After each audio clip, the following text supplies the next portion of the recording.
और point of view में आज बात करेंगे मुख्यमंत्री सुखविंदर सिंह सुक्खू के उस बयान की जो उन्होंने कैबिनेट एक्सपेंशन को लेकर दिया है।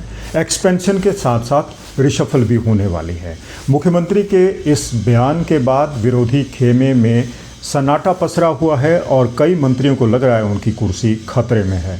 मुख्यमंत्री ने कहा है कि जल्द ही सभी विभागों की कार्यकुशलता जांची जाएगी, आकलन किया जाएगा, कौन से मंत्री की परफॉर्मेंस कैसी थी, किस मंत्री की परफॉर्मेंस बेहतर थी, किस मंत्री ने अंडर परफॉर्म किया और किस मंत्री का विभाग बदलने की ज़रूरत है।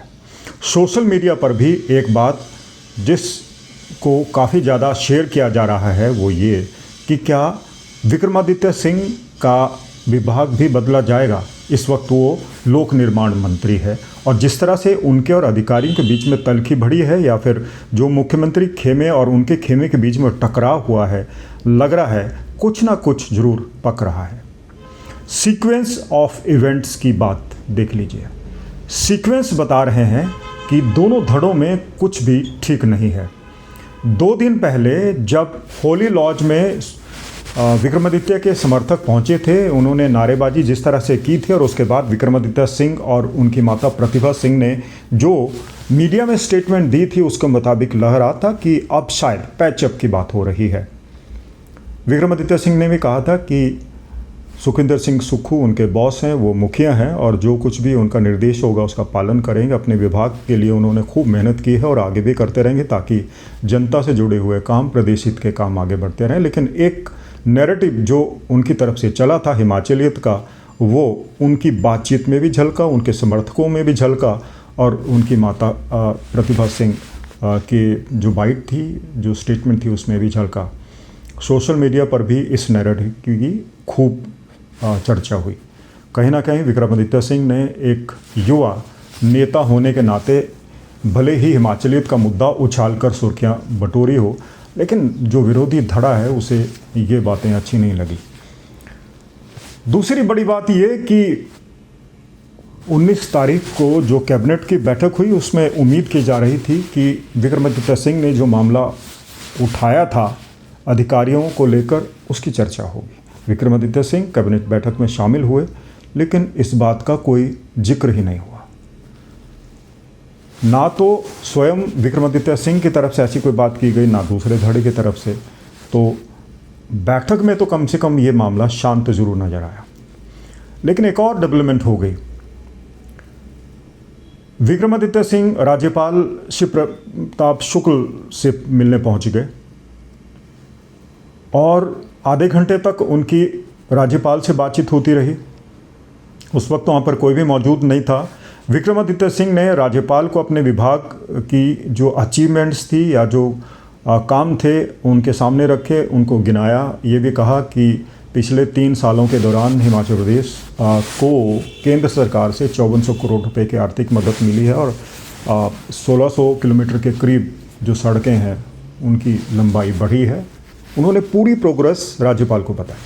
और दोस्तों, सामान्य तौर पर मंत्री को अपने विभाग की जानकारी, अपने विभाग की प्रोग्रेस, अपने विभाग से जुड़े हुए मुद्दे मुख्यमंत्री के साथ डिस्कस करते देखा जाता है, क्योंकि मुख्यमंत्री पूरी कैबिनेट के बॉस होते हैं और वो हर विभाग की जानकारी रखते हैं, उनको दी जाती है। लेकिन विक्रमादित्य सिंह ने जिस तरह से अचानक होली लॉज में शक्ति प्रदर्शन के बाद सीधे राज्यपाल से मुलाकात की और उनको अपने विभाग की जानकारी दी, उस पर थोड़े से सवाल जरूर उठ रहे हैं, क्योंकि नॉर्मली ऐसा होता नहीं है। मंत्री हों या विधायक हों राज्यपाल से मिलते रहते हैं, लेकिन ओकेजन होते हैं, नए साल का हो, जन्मदिन हो या कुछ इस तरह के ओकेजन, नॉर्मली जो डिपार्टमेंट की प्रोग्रेस है वो राज्यपाल के साथ सीधे तौर पर शेयर नहीं की जाती। ये काम मुख्यमंत्री का होता है। खैर, राज्यपाल से विक्रमादित्य सिंह की मुलाकात शिष्टाचार भेंट भी हो सकती है, लेकिन अब ये सवाल यही उठ रहे हैं कि ये एक ऐसे समय में हुई है जब दोनों धड़ों के बीच में उथल पुथल मची हुई है। और मुख्यमंत्री की जो बड़ी स्टेटमेंट आई है वो ये कि सभी मंत्रियों का जो विभाग है उसकी प्रोग्रेस देखी जाएगी, किसने कितना बेहतर काम किया, कौन अपने विभाग को अच्छी तरह से चला पा रहा है और कौन जो राज्य सरकार की पॉलिसीज़ हैं उनको आगे बढ़ा रहा है। और मुख्यमंत्री ने साफ ये भी कहा है कि मंत्रिमंडल में नए चेहरों को जगह दी जाएगी, कुछ लोगों की कुर्सी खिसक सकती है। अब किसकी खिसकेगी ये तो नहीं मालूम, और कौन मंत्री नए चेहरे बनने वाले हैं, क्या उसका क्राइटेरिया रहेगा। फिलहाल तो यही जानकारी है कि हिमाचल प्रदेश के मंत्रिमंडल में एक वैकेंसी है। अगर एक वैकेंसी है तो बिना किसी मंत्री के विभाग को छेड़े या उनको हटाए भी ये वैकेंसी भरी जा सकती है। लेकिन क्या और ज़्यादा वैकेंसीज क्रिएट करने की कोशिश की जा रही है, उसके लिए किसी न किसी मंत्री को तो कुर्सी छोड़नी होगी। अब किस मंत्री की कुर्सी जाएगी ये नहीं मालूम, लेकिन सोशल मीडिया पर बहुत सारे लोग ये कह रहे हैं कि जिस तरह से विक्रमादित्य सिंह ने अधिकारियों को लेकर मुद्दे उछाले और कह लीजिए इनडायरेक्टली अप्रत्यक्ष तौर पर सरकार से उनकी ठनी, और कहीं ना कहीं ये आरोप भी लगे कि विक्रमादित्य सिंह हो या उनके धड़े के और राजनेता या फिर उनके समर्थक कहीं ना कहीं वो सरकार के पक्ष में नहीं, ऐसा प्रतीत हो रहा है कि वो विपक्ष की भूमिका निभा रहे हैं। और ये सवाल पूर्व कांग्रेस अध्यक्ष प्रतिभा सिंह से भी पत्रकारों ने किया कि क्या विक्रमादित्य सिंह और उनके जो समर्थक हैं कहीं ना कहीं विपक्ष की भूमिका निभा रहे हैं। तो उन्होंने गोलमोल जवाब दिया था। उन्होंने कहा था कि मंत्री अपने आप में सक्षम हैं, वो मैच्योर हैं और जो भी स्टेटमेंट देते हैं वो सही होती है। और कहीं ना कहीं असुरक्षा की भावना अगर उनके समर्थकों के बीच में आई थी तो इसलिए आई थी कि ऐसा कहा जा रहा था कि विक्रमादित्य सिंह अकेले पड़ गए हैं, अकेले पड़े थे उनकी स्टेटमेंट्स के बाद, लेकिन वो अकेले नहीं है। इसी तरह का शक्ति प्रदर्शन किया गया, उनके समर्थक आए, उन्होंने खूब नारेबाजी की और ये कहा कि विक्रमादित्य सिंह अकेले नहीं है। सोशल मीडिया पे चले जाइए तो बहुत लोग उनको भविष्य का मुख्यमंत्री भी बता रहे हैं। तो कहीं ना कहीं होली लॉज में जो शक्ति प्रदर्शन हुआ था उसके बाद समझा तो ये जा रहा था कि मामला अब निपट चुका है। मंत्रिमंडल की बैठक में भी उसकी कोई चर्चा नहीं हुई, लेकिन जैसे ही विक्रमादित्य सिंह ने राज्यपाल शिव प्रताप शुक्ल से मुलाकात की, आधे घंटे तक ये मंत्रणा होती रही, किस बात कौन से मुद्दे वहाँ पर डिस्कस हुए, विभाग की जानकारी उन्होंने राज्यपाल को पूरी दी और इसके क्या मायने निकलते हैं। खैर, राजनीतिक हलकों में तो इसे एक तरफ देखा जा रहा है कि कहीं ना कहीं विक्रमादित्य सिंह या वीरभद्र सिंह जी का जो परिवार है वो अपनी उपस्थिति दर्ज करवाना चाहता है, अपनी एग्जिस्टेंस बताना चाहता है। यही कारण है कि विक्रमादित्य सिंह दिल्ली में जाते हैं तो खूब चर्चाएं होती हैं, वापस आते हैं तो भी आती हैं और अब राज्यपाल से भी उनका जुड़ाव अगर आप देखें तो कहीं ना कहीं से ये तो साबित हो ही रहा है कि हिमाचल सरकार के दो बड़े धड़े हैं। एक धड़ा वीरभद्र सिंह परिवार से ताल्लुक़ रखता है, दूसरा धड़ा सुखविंदर सिंह सुक्खू मुख्यमंत्री से ताल्लुक़ रखता है। तो ये धड़े आपस में कभी कभी टकरा भी जाते हैं, लेकिन टकराव की स्थिति को संभालने का काम भी मुख्यमंत्री करते आए हैं। मुख्यमंत्री ने हर विवादित स्टेटमेंट को डाउन प्ले करने की कोशिश की है ताकि सरकार के जो कार्यकाल के 2 साल का समय बचा है वो अच्छी तरह से निपट जाए। मुख्यमंत्री का फोकस डेवलपमेंट ही रहा है।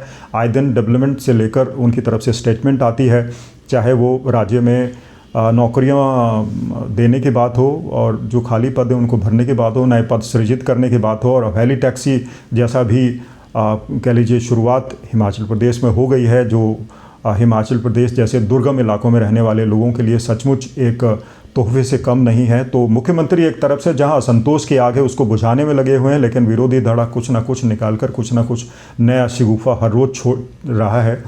इसका प्रदेश की राजनीति, प्रदेश के आम लोगों पर क्या असर होगा ये तो खैर आगे आने वाला वक्त बताएगा। लेकिन जो बड़ी डेवलपमेंट्स हो रही हैं वो ये कि मुख्यमंत्री विरोधी धड़ा एक बार फिर सामने है और अपना जो एग्जिस्टेंस है, अपनी उपस्थिति दर्ज करवा रहा है। अब ये उपस्थिति इसलिए दर्ज हो रही है कि विक्रमादित्य सिंह का विभाग ना बदला जाए, उनको ना छेड़ा जाए, या फिर प्रतिभा सिंह का राज्यसभा जाने का रास्ता साफ हो, इसलिए की जा रही। तो 2 बड़े मुद्दे हैं जिनको लेकर वीरभद्र सिंह परिवार या वीरभद्र सिंह समर्थित जो नेता हैं या फिर एमएलएज हैं वो सामने आ रहे हैं। दोस्तों, इस सारे घटनाक्रम को लेकर आप क्या महसूस करते हैं, आप क्या कहना चाहते हैं, हमें ज़रूर बताएं कमेंट बॉक्स में। आपके जो कमेंट्स हैं हमें लगातार मिल रहे हैं, बहुत अच्छे कमेंट्स हैं और खूब राजनीति की समझ आप लोग रखते हैं, उससे बड़ी खुशियां हमें मिलती है, क्योंकि हिमाचल प्रदेश एक ऐसा राज्य है जहां लिटरेसी की दर बहुत ज़्यादा है और यहाँ पर राजनीति भी अपनी तरह की और बहुत मायने रखती है। तो करते रहिए इसी तरह से कमेंट, देखते रहिए हमारे एनालिसिस, और जब तक हम हाजिर होते हैं नए बुलेटिन लेकर, आप अपना बहुत बहुत ध्यान रखिएगा। नमस्कार।